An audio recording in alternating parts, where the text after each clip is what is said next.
Magandang araw sa inyo, Sir JD, at sa lahat ng mga taga-subaybay ng inyong channel. Matagal na po akong tagapakinig ng inyong channel at ngayon lang ako naglakas loob na ibahagi ang sarili kong karanasan. Ang karanasang ito ang sumira sa tahimik naming buhay at nag-iwan ng malaking pilat na habang buhay kong dadalhin. Itago nyo na lamang po ako sa pangalang Emo. 43 years old ngayon. Tubong probinsya po kami sa isang maliit na baryo na nasa paanan ng isang bundok na kung tawagin namin dito ay Bundok Kilyawan. Dito na ako lumaki, kasama ang aking tatay at nanay at ang bunso kong kapatid na si Lina. Ang ikinabubuhay ng pamilya namin ay isang babuyan na nasa likod ng aming bahay. Hindi ito kalakihan, sapat lang para makaraos sa araw-araw na gastusin at pag-aaral ni Lina. Ako ang katuwang ni tatay. Pagising ko pa lang sa umaga, amoy ng patuka at linis ng kulungan na ang bumubungad sa akin. Mabigat na trabaho, pero iyon ang bumubuhay sa amin. Sanay na ako sa amoy, sa bigat ng mga sako ng darak at sa ingay ng mga biik. Para sa akin, iyon ang tunog ng aming buhay. Maayos naman ang takbo ng buhay namin. Simple lang kumbaga. Sa hapon naman, pagkatapos ng mga gawain ko sa babuyan, tatambay kami kasama ang mga kaibigan kong sina Rico at Baste. Mag-iinuman kami sa tindahan ni Aling Nena, magyoyosi, magkukwentuhan tungkol sa mga pangarap na imposibleng maabot dito sa probinsya namin. Minsan napapaaway din kami. Naaalala ko pa noong minsang may dayo sa kasal na binastos ang isa sa mga dalaga sa amin. Hindi kami nakapagpigil noon, kaya kinumpronta namin ito. Nagkagulo noon pero sa huli kami pa rin ang nagwagi. Ganoon ang buhay dito sa baryo namin. Nagtutulungan kami. Maraming kwentong kababalaghan dito rin sa amin. Lalo na kapag nag-iinuman na at kasama ko ang mga tiyuhin ko. Paboritong-paborito ni Tiyo Andoy, kapatid ni tatay, na ikwento ang karanasan niya noong binata pa siya sa probinsya ng nanay ko. May kapitbahay daw silang manggagamot nun. Pero sa gabi ay nagiging isang dambuhalang ibon daw ito na may mahabang dila. Isang tiktik kumbaga. Isang gabi raw, sinundan nila ito. Nakita nila mismo na naputol ang katawan nito at naiwan ang kalahati nitong katawan sa isang sagingan at lumipad ang itaas na bahagi ng katawan nito. Dahil medyo bata pa ako noon ay talagang nag-iwan sa akin iyon ng kilabot. Pero ngayong matanda na ako, alam kong kwentong panakot lang iyon para umiwas kami sa mga away at hindi basta magtiwala sa mga taong hindi namin kilala. Pero ang lahat ng iyon ay unti-unting nagbago ng magkasakit, si nanay. Isang araw nang hina ang kanyang katawan. Pagkatapos nawalan siya ng ganang kumain. Namayat siya ng husto. Dinala namin siya sa mga doktor sa bayan pero walang makitang partikular na sakit. Niresetahan lang siya noon ng mga vitamins para lumakas ang katawan niya. Pero palala pa rin ng palala ang kondisyon niya. May mga gabi na parang binabangungot siya lagi. Bigla na lang sumisigaw na para bang may nakikita siyang hindi namin nakikita. Doon nagsimulang nagbago ang aming buhay. Ang dating masayang samahan namin ay napalitan ng mga pag-aalala at mga dasal. Hirap na hirap si tatay noon. Doble kayod siya sa babuyan, tapos sa gabi siya pa ang nag-aalaga kay nanay. Ako naman sinasalo ko lahat ng trabaho na kaya ko, pati si Lina. Tumutulong na rin kahit bata pa. Ang pera namin unti-unting nauubos sa mga gamot na parang wala namang epekto sa sakit niya. Ang dating sigla ng aming pamilya ay parang kandilang dahan-dahang nauupos. Sa gitna ng lahat ng ito, may isa pang nagbago sa paligid namin. Ang kapitbahay naming si Mang Romulo. Si Mang Romulo ay isang biyudo. Mahigit 50 anyos na siguro siya nito. Namatay ang asawa niya ilang taon na ang nakalipas dahil sa sakit sa puso.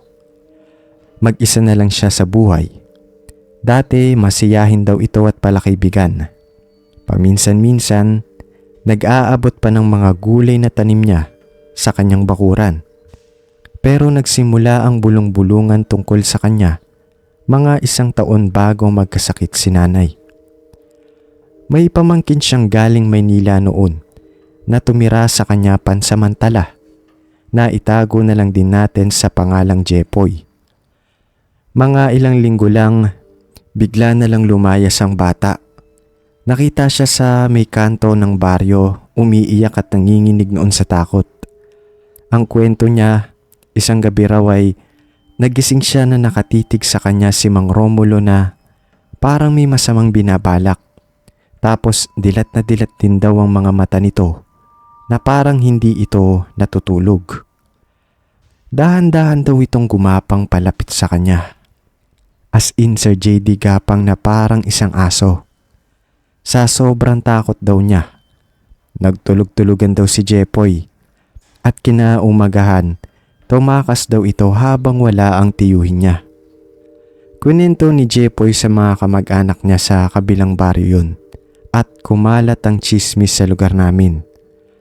Karamihan sa amin hindi naniniwala, baka gawa-gawa lang ng bata para makauwi sa Maynila. Pero may iilang matatanda na nagsimulang magduda na. Mula noon unti-unti naming nakita ang pagbabago kay Mang Romulo. Naging mailap siya sa mga tao. Kung dati ay binabati niya ang bawat makakasalubong niyang tao, ngayon ay masama na daw ito kung tumingin. Hindi na siya lumalabas ng bahay maliban kung mamamalengke ito. Ang bakuran niyang dating malinis ay napabayaan na niya. Tinubuan na ng matataas na damo. Naging masungit na din siya. Kapag may mga batang naglalaro at napapalapit sa bakod niya, sinisigawan niya ang mga ito. Bilang kapitbahay niya Sir JD, kami ang pinaka nakakaramdam ng kakaiba sa kanya. Ang bahay namin at bahay niya ay pinaghihiwalay lang kasi ng isang hilera ng mga puno ng saging at isang sirang bakod. Madalas sa gabi, may naririnig kaming mga kakaibang kaluskos mula sa kanyang bakuran. Minsan may tunog na parang may nagtatadtad ng kung ano kahit hating gabi na. Sinasabi na lang namin ni tatay na baka nag-aayos lang ng kung ano ito sa bahay niya. Noon kasi ay ayaw naming mag-isip ng masama. Isang araw bumisita ang isa kong pinsan na si Abby. Taga-bayan siya at doon nag-aaral. Nagdala siya ng mga prutas para kay nanay nun.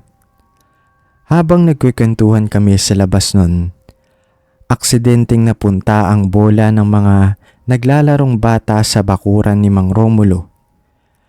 Lumabas ang matanda. Kinuha ang bola at tinusok ito ng kutsilyo sa harap mismo ng mga bata. Nag-iyakan at nagtakbuhan ng mga ito. Grabe naman yun, Kuya Emo. Nakakatakot na talaga si Mang Romulo, no? Sabi ng pinsan kong si Abby. Doon niya naikwento sa akin na sa eskwelahan nila Sir JD ay may kumalat na kwento tungkol sa isang matandang lalaki na mula daw sa baryo namin na sinasabing aswang ito. Nakatakas daw ang isang biktima nito isang araw. Tapos inilarawan daw ng biktima kung sino ang aswang na dumukot sa kanya. Tapos tumugma ang itsura noon sa kapitbahay naming si Mang Romulo. Gaya nga ng dati, hindi ko pinansin yun. Pinagtuunan ko na lang yung problema namin at ayoko nang dagdagan yun. Pero ang kwentong iyon ay tumatak talaga sa isip ko. Ang lahat ay biglang nagbago isang linggo pagkatapos noon. May dalawang sikat na mga ngaso sa baryo namin, si Mang Cardo at ang anak nitong si Dennis. Araw-araw silang pumapasok sa gubat sa bundok Kilyawan para manghuli ng baboy ramo. Isang umaga umalis sila. Pero hindi na sila nakauwi ng gabing iyon. Hinintay sila ng pamilya nila. Inabot na sila ng umaga. Hindi pa rin daw nakakauwi ang mga ito. Hinintay sila ng pamilya nila. Inabot na sila ng umaga. Hindi pa rin daw nakakauwi ang mga ito. Nireport nila ito sa kapitan namin. Nagkaroon noon ng search party ang lahat ng mga kalalakihan sa baryo. Kasama ako noon at si tatay. Halos 3 araw naming ginalugad ang gubat noon. Bawat sulok, bawat kuweba. Ang tanging nakita namin ay ang mga tirang gamit nila sa isang maliit na kubo na pahingahan nila. Isang itak at isang basag na flashlight noon ang nakita namin dun. Pero walang kahit anong bakas ni na Mang Cardo at Dennis. Para silang bulang naglaho. Nagluksa ang buong baryo namin nun. Ang sabi ng iba, baka nahulog sila sa bangin. Ang sabi naman ng mga matatanda, kinuha daw ng mga lamang lupa. Pero sa isip ko, may ibang kutob ako. Ang huling dinaanan nilang daan noon papasok ng gubat ay nasa likuran mismo ng bahay ni Mang Romulo. Doon na nagsimula ang pagmamanman ko, Sir JD. Gabi-gabi mula sa bintana ng kwarto ko, tinitingnan ko ang bahay ni Mang Romulo. Madalas nakikita ko siyang nakatayo lang sa madilim na parte ng kanyang bakuran. Nakatingin ito sa kawalan. Minsan, may dala siyang malaking sako na ipinapasok niya sa likod ng bahay niya. Minsan, may kakaiba kaming naaamoy na mabaho na parang pinaghalong lansa at sunog na buhok kapag malakas ang hangin, lalo na kapag hating gabi. Nababahala na ako noon, lalong-lalo na para kay nanay. Mas lalo kasi siyang nanghina noon. Kinausap ko sina Rico at Bastinon. Ang sabi nila ay praning lang daw ako. Hanggat wala daw ako nakikitang ebidensya, hindi daw dapat ako matakot. Sabi ko pa kay Baste, paano kung totoo yung mga sinasabi ng mga tao sa amin? At paano kung siya nga din talaga ang dahilan kung bakit nagkakasakit noon si nanay? At paano kung siya nga ang may gawa sa pagkawala ni na Mang Cardo? Sabi ko, anong gagawin natin? Susugurin natin siya. Baka tayo pa ang mapahamak. Sagot ni Rico na siya namang pinaka-praktikal sa aming tatlo. Hindi na ako nakinig sa kanila nun. Isang hapon nakita kong umalis si Mang Romulo lula ng kanyang lumang tricycle. Papunta sigurong bayan. Ito na ang pagkakataon ko. Nagpaalam ako kay tatay na may pupuntahan lang ako sandali. Dala ang isang flashlight kahit maliwanag pa. Dahan-dahan akong pumasok sa bakuran niya. Tumalon ako sa sirang bakod nun. Naamoy ko agad yung amoy na napapansin namin tuwing gabi, Sir JD. Hindi pa ako nakakapasok ng lubusan sa bahay niya nun ha. Parang nanggagaling yung amoy na yon sa likod ng bahay niya, malapit sa kusina. Dahan-dahan akong sumilip sa bintana ng kusina niya nun.